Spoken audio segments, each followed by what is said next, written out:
Bienvenidos. Comenzamos. Instituto Nacional de Perinatología, Ética y Humanismo. Hola a todos, ¿cómo están? Buenas tardes. Sean todos bienvenidos a uno más de los webinars IMPER. Mucho gusto, yo soy la doctora Verónica Flores Rueda. Para los que no me conozcan aún, soy la jefa de programas académicos y educación continua del instituto. Y en nombre del doctor Jorge Arturo Cardona Pérez, director general, y de la doctora Viridiana Gorbea Chávez, directora de Educación en Ciencias de la Salud, les doy a todos la más cordial bienvenida. Y bueno, para empezar en este momento, me da mucho gusto tener el día de hoy esta sesión en el marco del Día Internacional de la Lucha contra el Cáncer de Mama, tratamiento del cáncer de mama hacia una medicina personalizada, que coordina la doctora Ana Cristina Arteaga Gómez. Ella es coordinadora de la Clínica de Patología Mamaria del Instituto. Bienvenida, doctora. El Instituto Nacional de Perinatología les da la bienvenida a un evento especial por el Día Internacional de la Lucha contra el Cáncer de Mama. El cáncer de mama es el número 1 en incidencia y mortalidad en la mujer, a nivel mundial y en México. En el mundo se presentan 1.7 millones de casos por año con 500,000 muertes. En México se presentan aproximadamente al año 8,000 muertes por esta enfermedad. 48 defunciones por 100,000 mujeres mayores de 20 años. La edad promedio de la enfermedad son 52 años. Un dato alentador, el 30% de la enfermedad ya se diagnostica en etapas tempranas. En cuanto a la historia del tratamiento quirúrgico del cáncer de mama, en 1900 se hacían cirugías radicales grandes, se hacían grandes detumoraciones por estos tumores. Sin embargo, en 1987 el doctor Veronesi cambia la historia. Y en 1980 el doctor Fisher dice por primera vez que el cáncer de mama no es una enfermedad local, sino una enfermedad sistémica. El doctor Veronesi en 1987 marca la historia y dice: cirugía conservadora para etapas tempranas del cáncer de mama, que se complementarán con radioterapia, siempre y cuando los márgenes quirúrgicos sean negativos, dando una oportunidad de un resultado estético para las pacientes. En cuanto al manejo local de la axila, también ha habido cambios fundamentales. En 1960, el estándar de tratamiento era la disección radical de axila. Para el año 2000, hablábamos de ganglio centinela. Solamente extraer unos cuantos ganglios marcados para poder disminuir las complicaciones como el linfedema del brazo. Para el 2010 hablamos nuevamente de un tratamiento más conservador, desescalar la axila, dar quimioterapia de inicio, seleccionar ganglios de 1 a 2 todavía positivos y poder conservar la axila, siempre y cuando se dé quimioterapia o radioterapia a la axila. Hoy, en el tratamiento del cáncer de mama en etapas tempranas, hablamos de manejo conservador para la axila y manejo conservador para la mama. En el tratamiento sistémico de esta enfermedad también ha habido cambios fundamentales. En el año 2000, por primera vez, se tipificaron los tumores y se clasificaron molecularmente. Este fue el hilo conductor para el inicio de los tratamientos personalizados en esta enfermedad. Y con esto le agradezco a la doctora que esté con nosotros el día de hoy, la doctora Patricia Cortés. Ella es oncóloga médica egresada del Instituto Nacional de Cancerología, profesora sinodal del Consejo Mexicano de Oncología, pertenece al Servicio de Oncología Médica del Centro Médico Nacional 20 de noviembre y pertenece a múltiples asociaciones nacionales e internacionales en oncología. La doctora nos hablará del tratamiento del cáncer de mama hacia una medicina personalizada. Doctora, bienvenida y gracias por estar con nosotros. Muchísimas gracias. Agradezco al Instituto por la invitación que me honran el día de hoy, a la doctora Cristina Arteaga y a todos ustedes que están acompañándonos vía web. Y es el día de hoy que vamos a hablar del cáncer de mama, hacia un tratamiento personalizado directamente. ¿Qué es lo que tenemos con esta situación? Vamos a hablar del número 1. ¿Por qué del número 1? Ya nos comentó la doctora Cristina Arteaga. ¿Por qué es el número 1? Porque es la patología más frecuente en la mujer, porque en una proyección para el 2050 no se observa que vaya a disminuir esta enfermedad. Se observa un incremento, y un incremento dado por uno de los factores de riesgo más importantes, que es la obesidad, que padecemos en nuestro país desafortunadamente. Ya las cifras nos ha mencionado la doctora Cristina Arteaga, pero solo vean, el 30% es diagnosticado en etapa temprana. ¿Y qué es lo que tenemos en México? El 55% de las pacientes son diagnosticadas en etapas localmente avanzadas, directamente. Entonces, algo estamos haciendo mal en este momento. ¿Por qué tenemos una enfermedad avanzada en nuestro país hasta el momento? Tenemos que cambiar la historia, y la historia es diagnosticar una enfermedad temprana para que pueda cambiar, puedan sobrevivir las pacientes, tengamos la oportunidad de curación directamente. Ya nos han comentado, y todos hemos visto, todos hemos conocido a alguna paciente con un diagnóstico de cáncer de mama. ¿Cuál es el tratamiento tradicional? La cirugía, que ya nos comentó la doctora, puede ser una cirugía conservadora, una cirugía radical, con la disección ganglionar, acompañada de radioterapia, siempre y cuando sea una cirugía conservadora, tenga ganglios positivos directamente, tenga un tumor de más de 4 centímetros. Todas esas pacientes de inicio requieren un tratamiento de radioterapia complementaria. ¿Quiénes requieren un tratamiento de quimioterapia? Todas aquellos tumores que tengan más de 2 centímetros, que tengan ganglios positivos, que tengan un grado 3, grado de diferenciación grado 3, que básicamente es de alto riesgo, y después de todo ese tratamiento de quimioterapia les damos a las pacientes un tratamiento tradicional, que es la hormonoterapia, conocida desde hace más de un siglo directamente con el tamoxifeno. Y vean, pero la pregunta era, ¿estamos tratando? A todas las tratamos igual directamente en ese entonces. Todas son iguales, pero no todas tienen un comportamiento adecuado. Y entonces viene la pregunta, ¿todas deben de ser tratadas de manera igual? La respuesta, vamos a intentar contestar. La respuesta es no. ¿Y por qué no? Porque vamos a dividir a la enfermedad en cáncer de mama temprano, que va a comprender las etapas clínicas 1 y 2, enfermedad localmente avanzada, que son las etapas 3, y la enfermedad metastásica, que al momento del diagnóstico representa un 15% de toda esa población. O sea, tenemos problemas grandes. Entonces, vamos a hablar del pronóstico. Ya hemos comentado, aquellas pacientes que tienen, si es un tumor pequeño, pues la catalogamos como de buen pronóstico. Si tiene ganglios negativos que no estén afectados, es un buen pronóstico. Directamente, el grado de diferenciación que tiene ese tumor es un tumor muy agresivo, poco agresivo. Si es un tumor grado 1, grado 2, se considera un tumor de buen pronóstico. Si tienen receptores hormonales positivos, son aquellas pacientes que todavía, además de la cirugía, la radioterapia, la quimioterapia, son susceptibles de cubrirlas con un tratamiento hormonal por 5 años para evitar la recurrencia, y entonces son pacientes de muy buen pronóstico. Y aquellas pacientes que sobreexpresan el gen HER2. Y obviamente las de mal pronóstico son las que tienen todo lo contrario, tumores de gran tamaño, un tumor histológicamente más agresivo, que es un grado 3, que no expresan receptores hormonales porque no son candidatas a que le demos 5 años de tratamiento con hormonoterapia, y que solo recibirán un tratamiento de cirugía, quimioterapia y radioterapia. Y ese grupo de pacientes, ¿qué pasa con ese grupo de pacientes? Vamos a ver. Y evidentemente que no expresen el HER2. Y además de la edad, pues algo que se suma, las enfermedades comórbidas que tenemos.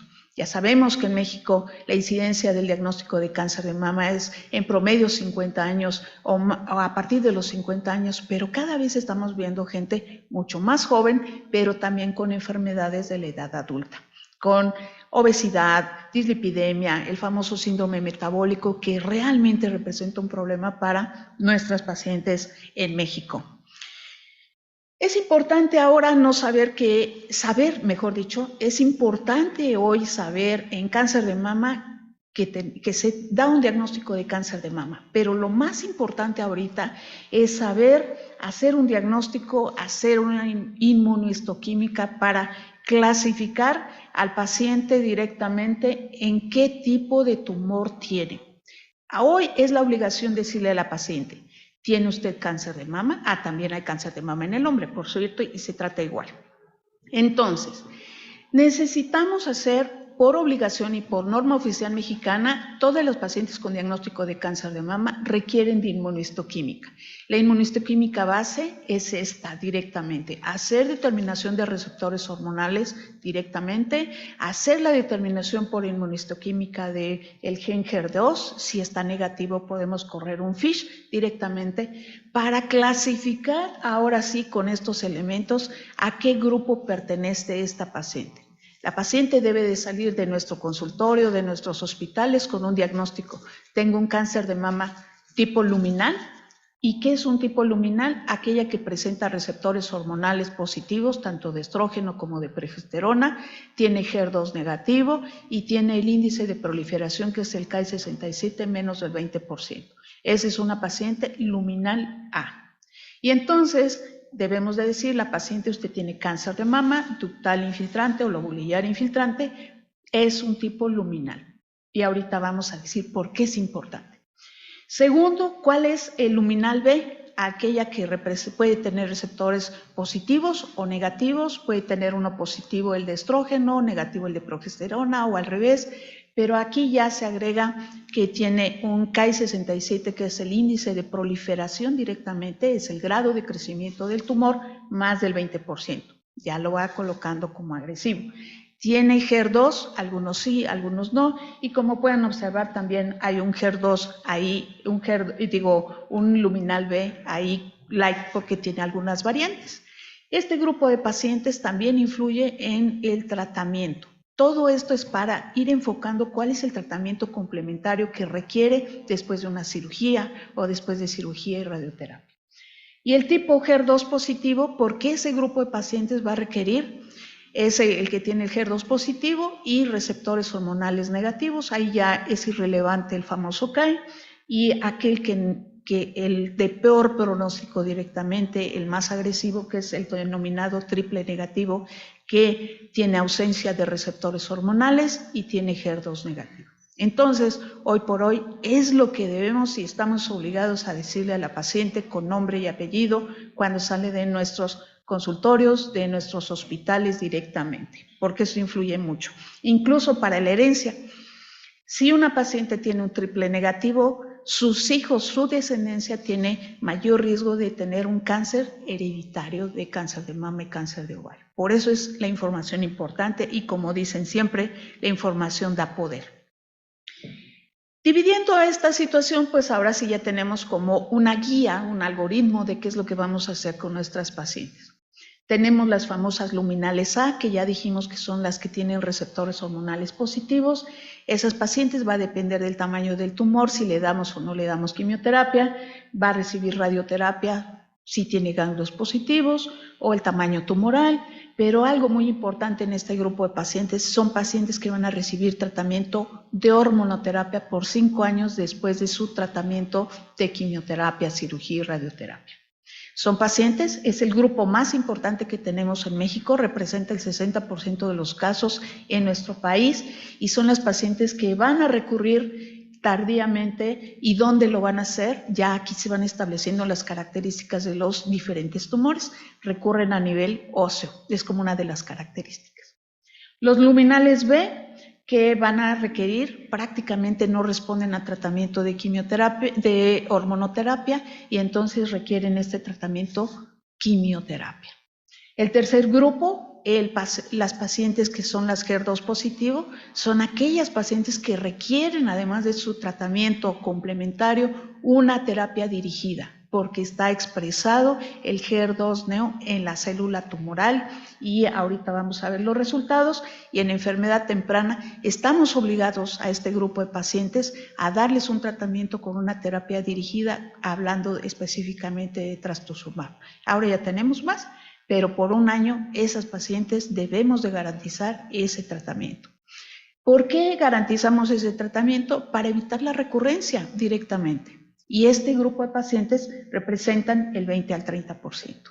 Y el de peor pronóstico que hemos comentado es el triple negativo, que no es candidata a que le demos hormonoterapia. Esas pacientes solo son candidatas a tratamiento de quimioterapia, además del complemento ya previo. Pero vean lo diferente que vemos. En este grupo de pacientes, ¿cuál es la característica que tiene? Son pacientes que van a que recurren rápidamente en los primeros 2 a 3 años, recurre la enfermedad, que da metástasis ¿a dónde? A nivel visceral, a nivel del sistema nervioso central, a nivel pulmonar, a nivel hepático, y vean lo diferente a nivel óseo, solo en 10% comparado con las luminales A. Es un grupo de muy agresivo pronóstico directamente y nos lleva a veces un día a hablar del cáncer de mama triple negativo buscando las mejores opciones de tratamiento que hemos logrado mejorar mínimamente, pero seguimos trabajando en eso a nivel mundial. Y entonces vamos a dar un recorrido rápido sobre cuál es el impacto de las terapias blanco en estos grupos de pacientes. Vamos a tener a los luminales A, que como ya decíamos son aquellas que representan, que van a expresar los receptores hormonales positivos, el HER2 negativo, el Ki67 menos del 20% y que van a representar al grupo más importante de pacientes, el 60%, y alguna literatura les dirá que el 70%, pero es lo más frecuente. Ya hay publicaciones mexicanas donde han mencionado cuál es el más frecuente de todos estos 4 subtipos que mencionamos directamente. Y vean por qué es importante saberlo, porque ya dijimos que es el más frecuente. Aquí estamos estableciendo, vean la curva de cómo se ve, de qué depende que una paciente establezcamos el riesgo, por qué le damos un tratamiento complementario después de cirugía de radioterapia para evitar la recurrencia directamente, y por qué le damos un tratamiento para tratar la enfermedad microscópica y evitar que recurra. Pero vean, las pacientes que van a ver en la línea roja son las pacientes que tienen receptores negativos, que decíamos que son las que recurren más rápidamente. En los primeros 2 o 3 años, ahí es donde hace la inflexión la curva directamente. Son pacientes que van a requerir un tratamiento más importante. Y aquellas pacientes que tienen en la línea apuntada, que es la azul, es aquellas que tienen receptores positivos. Estamos diciendo que es el más frecuente, que es el que requiere un tratamiento de hormonoterapia, pero vean, este grupo de pacientes puede tener recurrencias tardías, y tardías estamos hablando a 10 años puede recurrir la paciente, y generalmente son recurrencias a nivel óseo directamente. Dan metástasis óseas o dan metástasis a tejidos blandos, y nosotros lo catalogamos como de bajo riesgo directamente y que son susceptibles a un tratamiento de hormonoterapia. ¿De qué otra cosa influye en este grupo de pacientes? El número de ganglios. Ya nos comentó la doctora Cristina, cada vez somos menos invasivos en quitar tantos ganglios, pero no es lo mismo tener un ganglio a tener 10 ganglios, que si tiene a mayor número de ganglios, la probabilidad de que recurra es sumamente elevada. Y entonces, pues ya sabemos cuál es el tratamiento. Normalmente a este grupo de pacientes les damos hormonoterapia por 5 años. Todos hemos hablado de tamoxifeno, y qué mejor aquí en el instituto, donde pues son compañeros ginecólogos y donde conocen la historia del tamoxifeno desde que nació, porque nació como un anticonceptivo directamente. Y es que iba al receptor de estrógeno directamente de manera competitiva, competía con el receptor de estrógeno, y así logramos salvar muchas vidas en el mundo directamente. El tamoxifeno tiene más de 50 años demostrando su efectividad, tanto en enfermedad temprana como en enfermedad metastásica, sobre todo en pacientes que tienen receptores positivos. Pero el conocimiento ha evolucionado, ahora tenemos tratamientos que degradan al receptor, y eso está muy bien. Hay otros que por competición. ¿Y qué es lo que ha pasado en la hormonoterapia? También ha crecido en ese sentido. Ahora tenemos los nuevos inhibidores de ciclinas que se llaman. Son tratamientos también tomados que van a actuar sobre el ciclo celular Todos conocemos el ciclo celular y ahora tenemos medicamentos que van exclusivamente a nivel del G1 a la fase de síntesis, interrumpiendo básicamente la reproducción de la célula maligna. Son los inhibidores de ciclinas. Tenemos ya varios disponibles en nuestro arsenal terapéutico, ya han demostrado su efectividad tanto en la enfermedad temprana como en la enfermedad metastásica. En enfermedad temprana, incluso ahora podemos darle uno de estos medicamentos y en lugar de 5 años, ahora podemos darle 2 años de tratamiento. Claro, debe de cubrir algunos requisitos la paciente para 2 años de tratamiento. Entonces, tiene unos efectos secundarios completamente diferentes que ya comentaremos más adelante. Pero vean en enfermedad metastásica que han logrado los inhibidores de ciclinas. Hemos logrado hacer el cáncer de mama metastásico una enfermedad crónica. Vean la curva donde se ve y la línea roja son los que recibieron inhibidores de ciclinas y si ustedes pueden ver 62 meses, por ejemplo, en la curva que equivalen más o menos estar vivo a 5 años. Entonces, el impacto que ha resultado ser el conocimiento de estos nuevos medicamentos, pues ha impactado positivamente en el tratamiento de la hormonoterapia en cáncer de mama y ha dado el cambio a nivel internacional para seguir beneficiando a las pacientes con estos tratamientos. Entonces ahora tenemos, vean, un algoritmo, que estas son las guías europeas, que dice toda paciente con enfermedad metastásica que tenga receptores hormonales positivos, debemos de darle hormonoterapia. ¿Cuál es la hormonoterapia de preferencia? Darle un inhibidor de ciclinas, que es lo que hemos comentado, tenemos varios disponibles en nuestro arsenal, tenemos por lo menos 3 en México y de ahí ya podemos decir los de primera, segunda y tercera generación, que obviamente los más efectivos son los de tercera generación. Si progresa, seguimos explorando la parte de la hormonoterapia de tal manera que ahora ya podemos tener un tratamiento con un degradador, con un inhibidor de ciclinas, con un degradador de los receptores, con un competidor y en algún momento si falla este paciente nunca dejar fuera el tratamiento de la quimioterapia. Y debe de cubrir algunas situaciones la paciente para poder decir si es candidata a un tratamiento. Si es una paciente a pesar de que tenga receptores hormonales positivos, tiene mucha carga tumoral o metástasis en muchos sitios, pues entonces tendríamos que valorar si le damos un inhibidor de ciclina o damos un tratamiento de quimioterapia, pero eso ya es ir personalizando directamente cada tratamiento en nuestra consulta diaria. Vean, les comparto un caso de su servidora.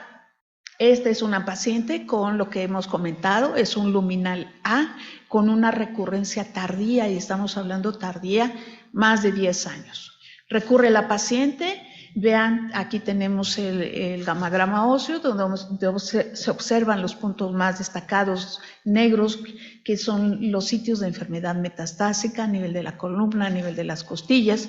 Vean cómo está, menos las rodillas, porque eso se considera proceso degenerativo.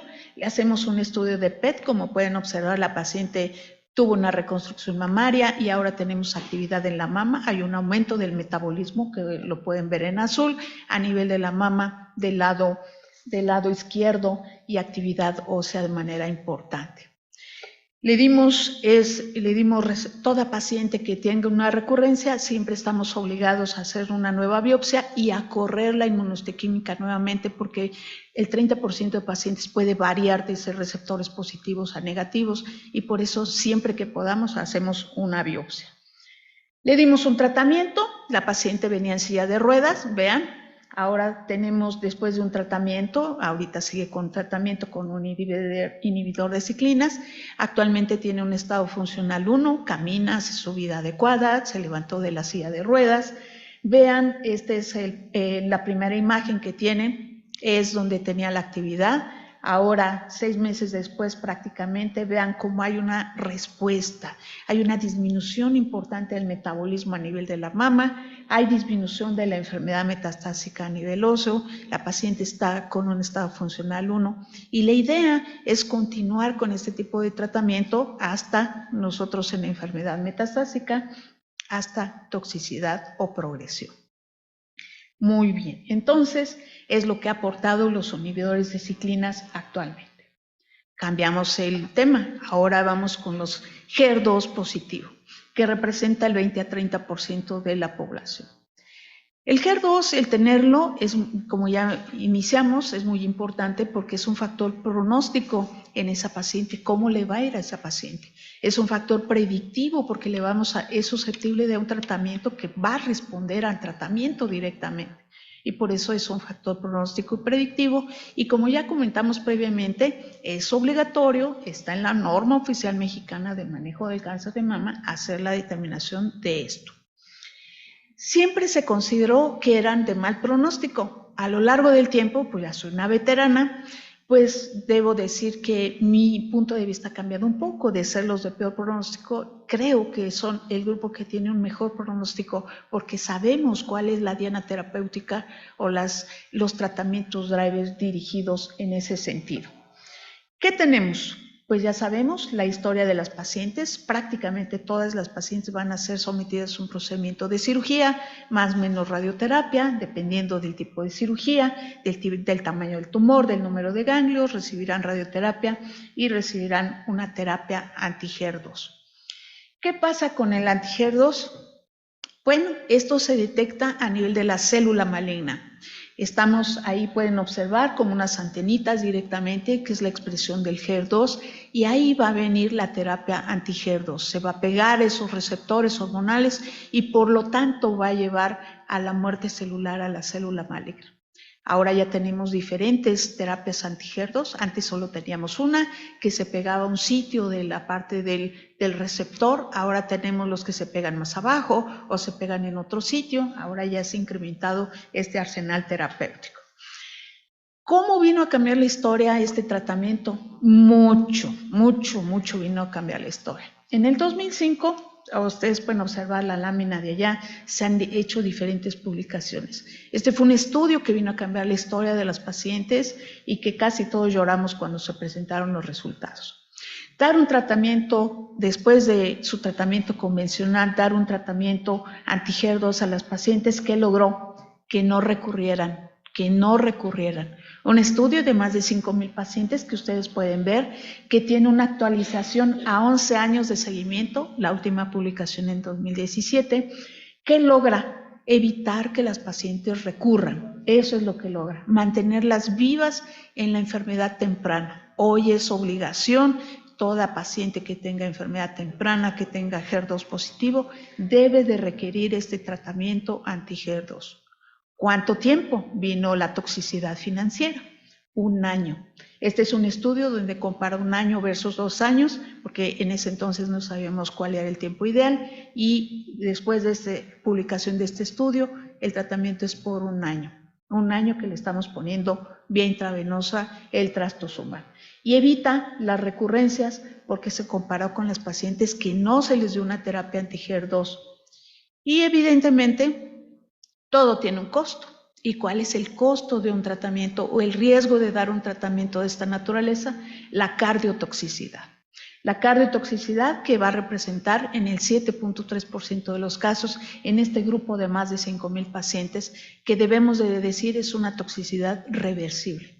Cuando damos un tratamiento de esta naturaleza, debemos de estar monitorizando cada 4 meses, claro, de manera inicial, y luego cada 4 meses cuál es la función cardíaca que tiene esa paciente, la famosa fracción de eyección ventricular, directamente. Es una toxicidad reversible, debo de comentarlo. No es como la toxicidad de la quimio que llega y se queda. La toxicidad aquí es una toxicidad reversible, pero es muy importante saberlo y estar monitorizando al paciente, sobre todo porque son pacientes que a veces tienen comórbidos muy importantes, como ser diabético, hipertenso, dislipidemia y todas las etnias que se pueden imaginar ahí.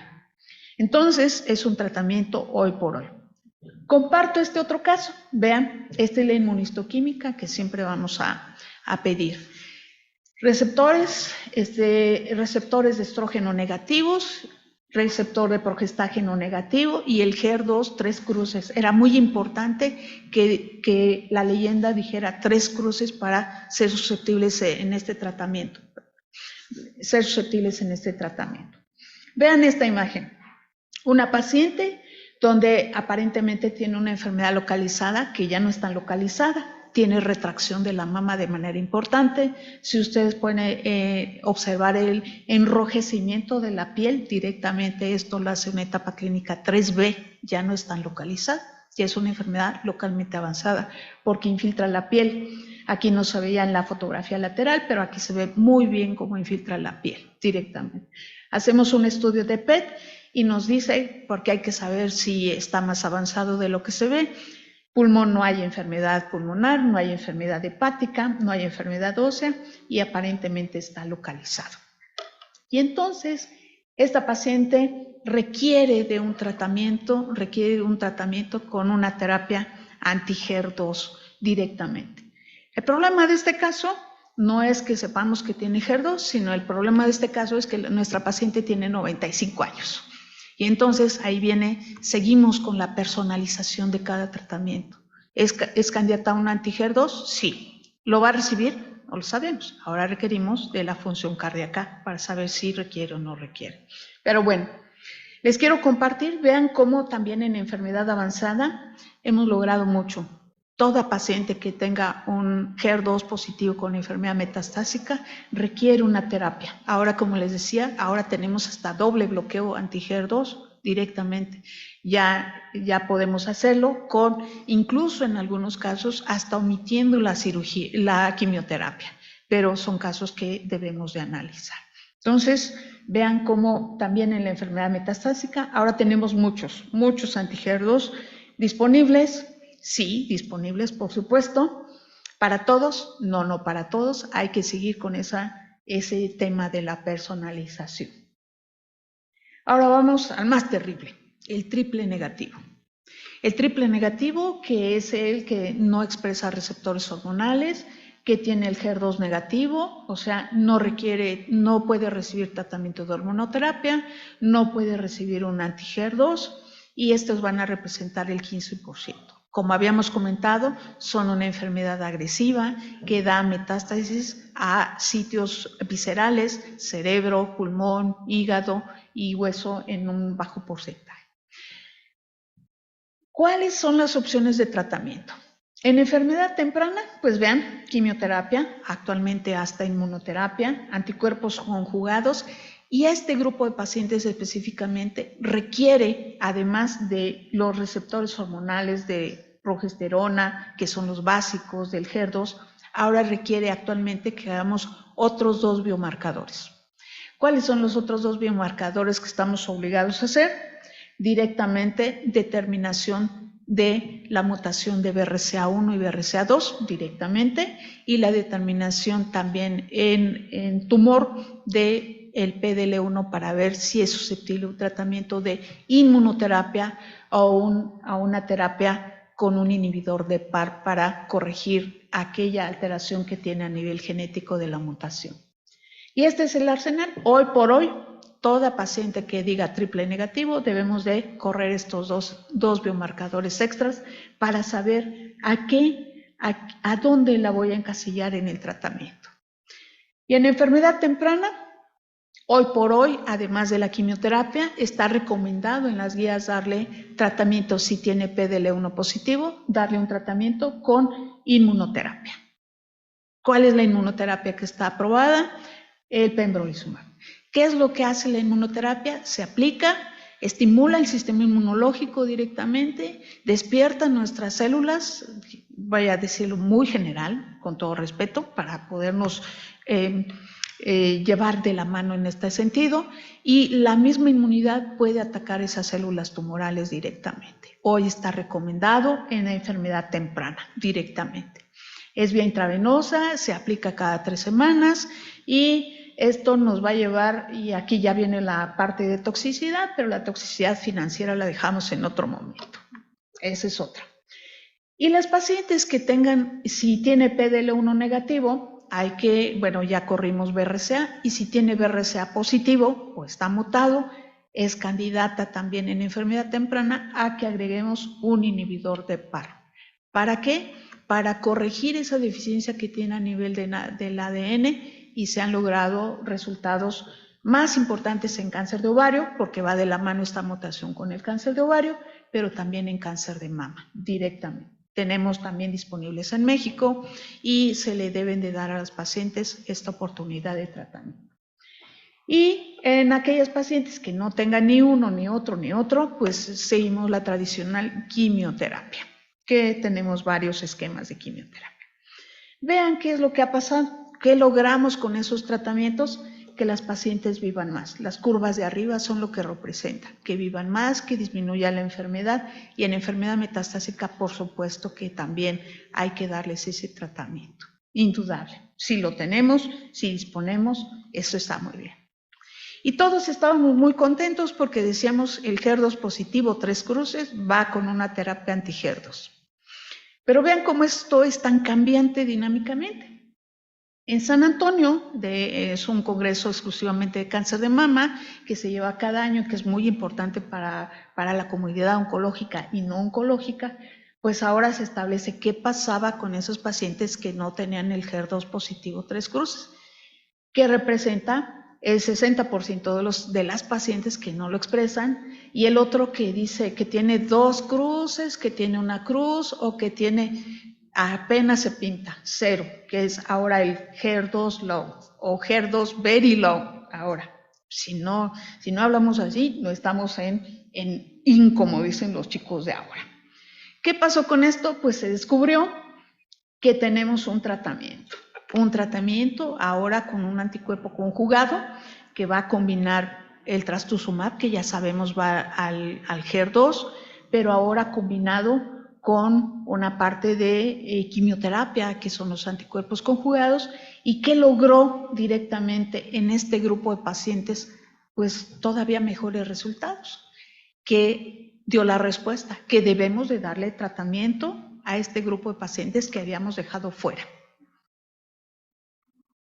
Tenemos disponible, está aprobado, sí está aprobado para la enfermedad metastásica, no para la enfermedad temprana, pero sí hay resultados en la enfermedad temprana. Entonces, prácticamente todas las pacientes, en teoría, en un mundo ideal, que ni siquiera en Estados Unidos lo tienen, pero en países de primer mundo no se lleva a cabo porque pues aquí sí ya pesa mucho la toxicidad financiera.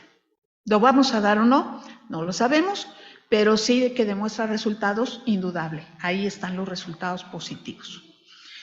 Vean, en esta barra que vemos ahí, los puntos rojos, todos están a favor de recibir un tratamiento con estos anticuerpos conjugados. ¿Impacta en la supervivencia global? Sí, no tan contundente, pero sí lo impacta. Pero además de la supervivencia, lo que alarga es que el paciente esté un periodo más grande sin datos de progresión, que se llama el periodo libre de enfermedad, o la supervivencia libre de progresión, mejor dicho. Y como nada se puede hacer solo, todos requerimos de un tratamiento multidisciplinario de todas las patologías malignas y no malignas. Cada vez el grupo de pacientes, nosotros en mi hospital formamos un comité de tumores, en otros hospitales se llama clínica de tumores, pónganle el nombre que quieran, pero todos nos reunimos una vez a la semana para comentar todos los casos con todos los factores que estamos comentando y tomar la mejor decisión para el paciente. Entonces, la medicina personalizada es una realidad. Y debo decir que en cáncer de mama siempre ha sido una realidad. Porque ¿cuál es la primera terapia blanco? ¿Son estas? No, la primera terapia blanco fue la hormonoterapia, porque iba dirigida a la expresión de los receptores hormonales. Entonces estamos hablando de una terapia personalizada desde hace mucho tiempo, que ha ido mejorando con el conocimiento de la enfermedad y el avance de la ciencia directamente. No olvidar indudablemente que además del cáncer, el paciente es la madre de alguien, la hermana de alguien, la amiga de alguien, el sustento de alguien. Entonces, el trabajo multidisciplinario es imperante, no tan solo en lo oncológico, sino en el acompañamiento del paciente. La salud mental, hoy por hoy, requiere de esa necesidad directamente. ¿Qué requerimos? ¿Cambiar esto? Sí, claro, por supuesto, eso no cabe duda. Hacer un diagnóstico más oportuno, indudable. En México estamos con el 55% de pacientes con enfermedad localmente avanzada. ¿Qué es lo que requerimos? Un diagnóstico más oportuno. Dar un tratamiento adecuado en tiempos y forma. Hoy les puedo confesar que en mi hospital estamos sufriendo temporalmente porque está en renovación la parte de radioterapia y hay una lista de espera. Y entonces, pues sufrimos un poquito, pero tenemos otras cosas. Entonces, vamos compensando. Debemos de establecer qué es lo que buscamos. Un tratamiento curativo, un tratamiento paliativo, los dos pueden ser y los dos son tan importantes. Las terapias de soporte, por supuesto, que han venido a cambiar la historia también de los pacientes. Si hay enfermedad metastásica, además del tratamiento que ya tenemos, dar un tratamiento para controlar la enfermedad metastásica que ya hay disponibles, hasta anticuerpos monoclonales, hay bifosfonatos. Aumentar la supervivencia de los pacientes y lo que decíamos, acompañar en esta enfermedad que hemos hecho una enfermedad crónica, el cáncer de mama. ¿El mes rosa es suficiente? La respuesta es no, rápida, automática, no. La lucha es todos los días, indudablemente. Todos vemos demasiados pacientes con cáncer de mama y que, como decíamos inicialmente, es una enfermedad que incrementará en los últimos años. O sea que tenemos mucho trabajo. ¿Cambiemos la historia? Todos podemos cambiar la historia, indudablemente que sí. Entonces, ya para concluir, les digo que comentamos que, como hemos visto, el cáncer de mama es una enfermedad heterogénea, indudablemente, que debemos exigir en todos los pacientes no tan solo el diagnóstico histológico, sino el diagnóstico de inmunohistoquímica, lo mínimo que debemos de tener, la determinación de receptores hormonales, el HER2 para poder clasificar qué es lo que necesita cada paciente. En las pacientes con subtipo luminal A, el tratamiento recomendado, además de su tratamiento convencional, hoy por hoy es la hormonoterapia. En aquellas pacientes que tienen HER2 positivo, una terapia anti-HER2, por supuesto. En aquellas pacientes que son triple negativo, obligatorio también hacer determinación de PDL1 y BRCA para dar un tratamiento más dirigido directamente, y lo que seguimos insistiendo es un tratamiento multidisciplinario. Y bueno, agradezco mucho su atención, muchísimas gracias. Este es mi correo por si tuviéramos alguna pregunta, además de las que tendremos aquí. Muchísimas gracias a todos ustedes.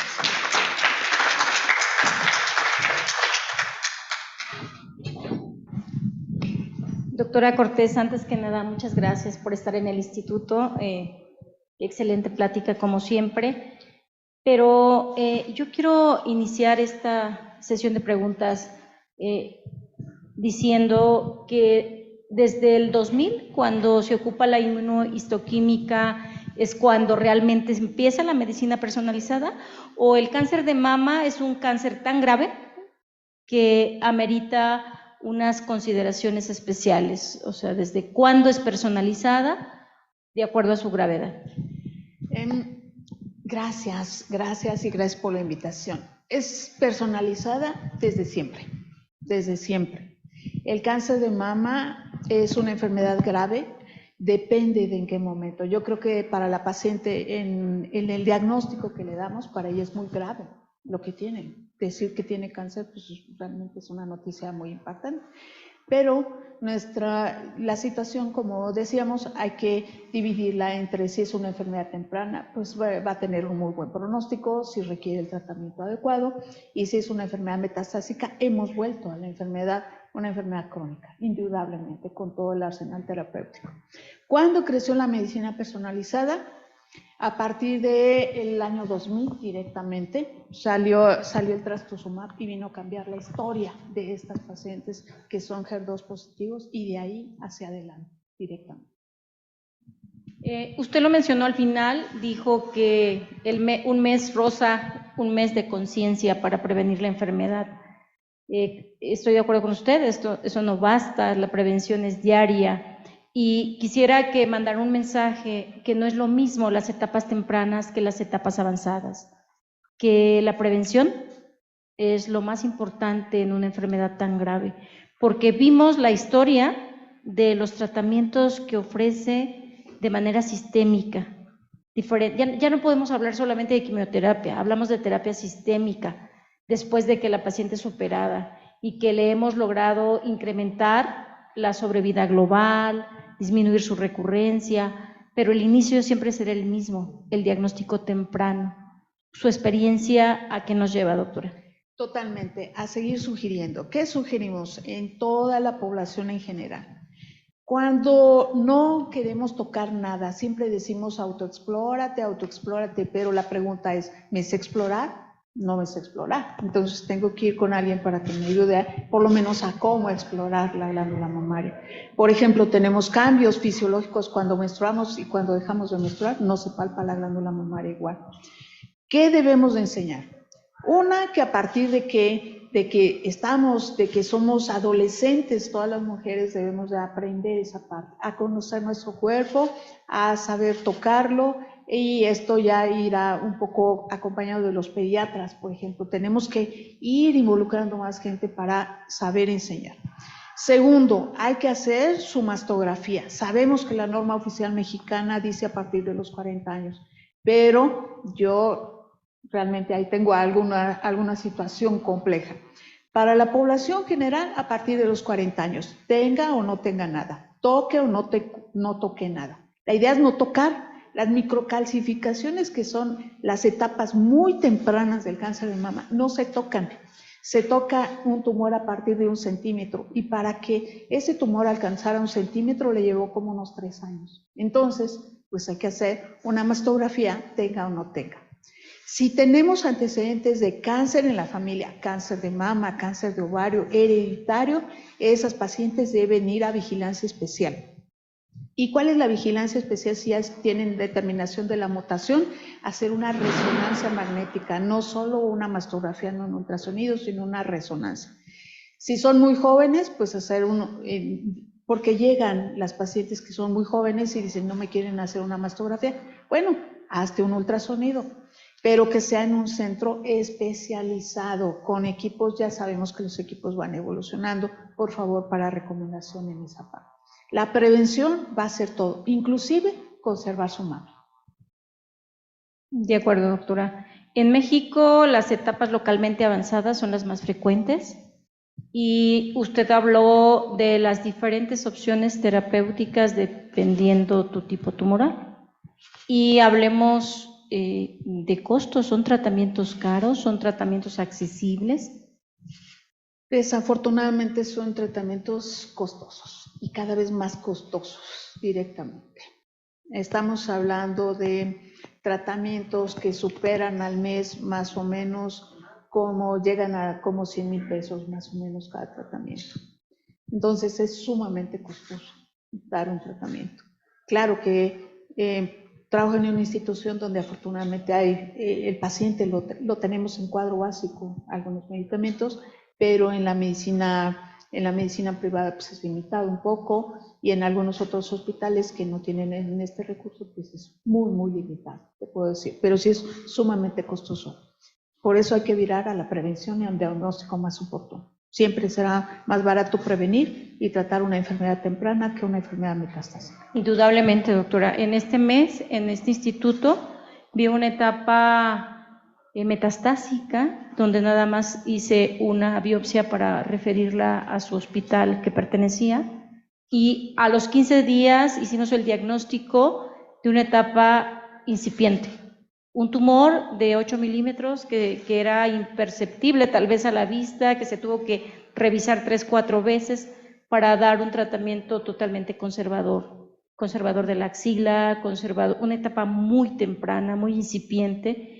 Y eso es México, ¿no? Claro. Eso es México, porque la conciencia de prevenir, la conciencia empieza en la casa, usted lo acaba de decir, empieza en la población pediátrica, que diga hay que hacer algo para prevenir, porque cuando la enfermedad se presenta es una enfermedad letal y generalizada. Por lo tanto, el diagnóstico temprano y la conciencia, hacerse responsable, ¿no? No esperar a que alguien me diga, me tengo que tamizar, tengo que ir a hacer mi ultrasonido, mi mastografía, sino uno misma hacer la autoconciencia e ir y prevenir. Esa será la solución. Y los diagnósticos tempranos quisiéramos que fueran más del 30%. No sé si quiera cerrar la sesión con un comentario. Totalmente de acuerdo. Una es que no hay que esperar a octubre para hacernos una mastografía ni un ultrasonido. Lo podemos hacer. Tenemos 11 meses para hacerlo. Hagámoslo ya directamente. Hagámoslo ya. A la población en general, volvemos a insistir, a partir de los 40 años, ultrasonido y mastografía acompañado. Y aquellas pacientes que tengan antecedentes familiares positivos, a partir de los 35 años, vigilancia y con el oncólogo, con el ginecólogo oncólogo. Y nosotros en la parte también tenemos una corresponsabilidad de enseñar a los compañeros afines a nosotros y a la población en general cómo se hacen las cosas directamente. Algo muy importante, cambiar el estilo de vida. Ya hemos dicho que la obesidad es un problema, es una pandemia también en México. Y la obesidad aumenta los estrógenos y favorece no tan solo el cáncer de mama, sino cáncer de endometrio. Entonces, a ejercicio directamente, a comer mejor, cambiar el estilo de vida y hacerse sus estudios para un diagnóstico mucho más oportuno. Muchas gracias, doctora. No me queda más que agradecer su presencia en el instituto, a todos los que nos acompañaron. Muy buenas tardes. Buenas tardes a todos. Muchas gracias. Gracias. Muchas gracias, doctora Cristi, doctora Cortés. Les agradecemos a todos los que nos acompañaron. Sí, buenas tardes. Gracias.